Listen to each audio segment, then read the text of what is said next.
And finally tonight, in a media-saturated society, how much time are our youngest children spending in front of their screens? Pediatricians have long warned of the risks of exposing young children to too much television and other electronic devices. A new study suggests such warnings are having little effect. The study, released today by Common Sense Media, surveyed nearly 1,400 parents. Among its findings, nearly half of all kids under age 2 watch television or DVDs for up to 2 hours daily. And 1 in 3 children under age 2 has a TV in his or her bedroom. The study also chronicles the increasing rise in the use of computers and interactive phones, tablets, and other digital devices by children. For example, 12% of 2 to 4-year-olds use a computer every day, and half of all children under age 8 have access to a mobile device. At the same time, the study posits a growing new kind of digital divide, a so-called app gap of parents who download new media apps for their children to use. Only 14% of lower-income families have done so, compared to 47% of upper-income parents. The study comes just 1 week after the American Academy of Pediatrics issued a report saying television watching has no educational value for very young children. And we're joined now by representatives of the two groups putting out the new studies. James Steyer is founder and CEO of Common Sense Media, a nonpartisan organization focused on media use by children and families. And Dr. Ari Brown is a pediatrician in Austin, Texas, and lead author of the American Academy of Pediatrics study on the effects of television on children. Jim Steyer, start with you. This is touted as the first big look at things since the rise of smartphones and tablets and other such devices. What do you see? Fill in the picture. Well, I think what we saw in the opening segment is exactly right. First of all, kids are moving to mobile devices. More than half of the kids 0 to 8 now have access to their parents' smartphone or their iPad or something like that.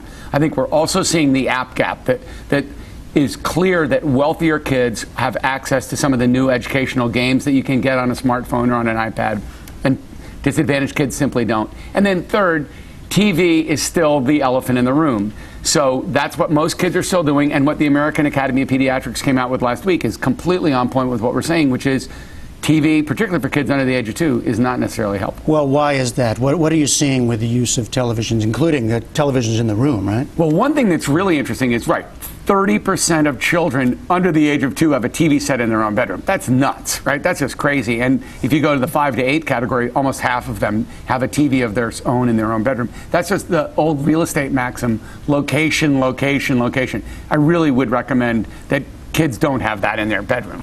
I think the other thing that you're really seeing, too, is that in some homes, 40% of homes, the TV is on virtually all the time. That's not very good for attention. It's not good in a lot of ways, and I know that Dr. Brown understands that as well. Well, let me ask you, Dr. Brown, your study of research, your research suggests there's really no educational value at all for children under 2. What exactly are the risks or problems that you see?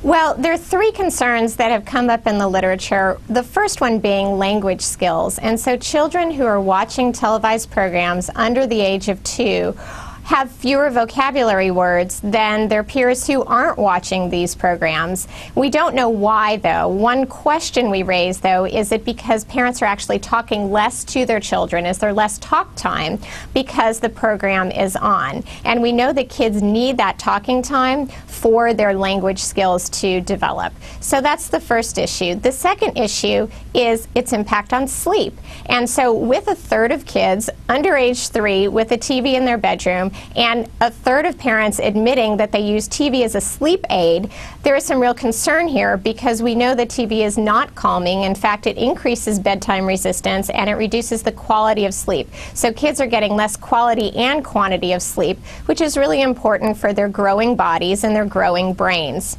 And the third issue is that, is this time placed in front of a TV or a televised program on any screen displaced a more valuable time spent in unstructured, unplugged play? Because we know that, yeah. I'm sorry, go ahead.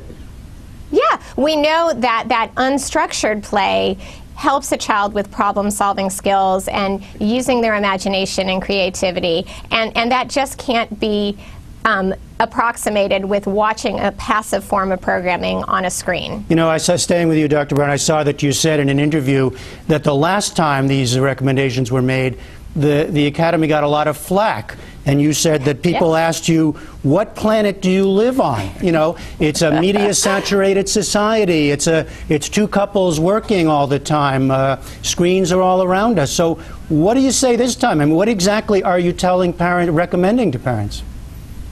Right. Well, if you actually look at the policy statement from 1999, we're actually reaffirming the comment that we made. We discourage media use in this age group. We didn't say no TV, although that's what the headlines read. And we know that you can't keep your child away from a screen 100% of the time. But what we're trying to inform parents about is that in this age group, televised programs are not educational because the program gets lost in translation. They simply can't understand the content and context. So if you're trying to feel good about putting your child in front of a program so that they're learning something so you can cook dinner or take a shower, you're really not doing that for your child. It's entertaining, but it's not educational. And so we really want parents to hear it and make a thoughtful decision on media use for their entire family. Now, Jim Starr, what about this issue of the newer forms of interactive devices? Because I can imagine many parents would say, now these are useful, right? Kids are learning from a lot of these things. Well, I think they can be, and I think it depends on the device and the age of the child and the choice of content. But I agree with Dr. Brown basically about under the age of 2. You know, there's just no proof that anyone's going to learn anything, and it's going to be a passive babysitter. That's basically it. All right, so take us up as you get older, like 5 to 8, there's no question. I mean, the #1 category of iPhone apps now is for preschoolers. So clearly the market is responding to the idea that you can create educational interactive content. The issue, though, is making good choices there, if you're a parent or you're an educator who wants to use it. And so as kids get older, they can be exposed to screen time. They can use these devices in moderation. I think that's what the pediatricians are telling us, is you just can't do it 5 or 6 hours a day. I think you're going to still have the options of issues of brain development, and you're still going to have the saturation effect where kids are just plunked down in front of a device. But the new interactive media has great potential. The issue now as a society is for us to make sure that all kids have access to that, not just wealthier kids. Well, speaking of that, Dr. Brown, what do you make of this, the digital divide or an app gap? Do you see it growing as well? Well, I certainly know that in some public school systems there's a real emphasis on technology. My son, when he was in kindergarten, knew how to do a PowerPoint presentation, and now in high school all of the kids have gotten iPads to use during the year. So, you know, my school emphasizes that, and I hope that all schools will, because you're right, the technology is important and an educational tool, and we want to make it available to every child. Where do you see it, Jim Starr? I think that's right. I mean, look, this is a huge issue, Jeff. This is where the world is going. I mean, you could talk to Arnie Duncan, who you have on this show frequently. You know, this is where education is going. The key, though, is smart choices by parents and smart choices by school. Dr. Brown said that our kid got an iPad. My 2 children who are in high school also got given iPads this year. You know, the iPad's going to replace the backpack. You think of your own children, you know, they walk with all the books in the backpack. No more. So it's being loaded onto a device. The key, though, is that we make this available to all children, and also that we really look for educational content. We're going to actually, at Common Sense next year, to launch an educational rating system, which is going to rate apps to see if they're actually educational. Because everybody and their mom is developing software now claiming that they can teach you math or science or geography. So part of the next generation of what we're seeing in this study is going to be what is educational content. As opposed, in the old days, Sesame Street was the gold standard. Here on PBS, obviously. Yes. And what we're going to see now is it's going to be on your iPad or your cell phone. And the issue is, will quality software be made that truly educates kids? But you're still going to have the limits issue. You can't just plunk the kid in front of a device or a screen for 5 hours and think that's going to be healthy for them. It won't be. A brief last word from you, Dr. Brown, on advice to parents. You're not suggesting turning away from this world, because it's very much with us. No, it's a reality. Thoughtfully consider media use, but for your entire family, because when you're watching your own screens, it's distracting for you. And if you want to connect with your child, you need to turn off your own screens too. All right, Dr. Ari Brown and James Starr, thanks very much. Thank you. Good to be here.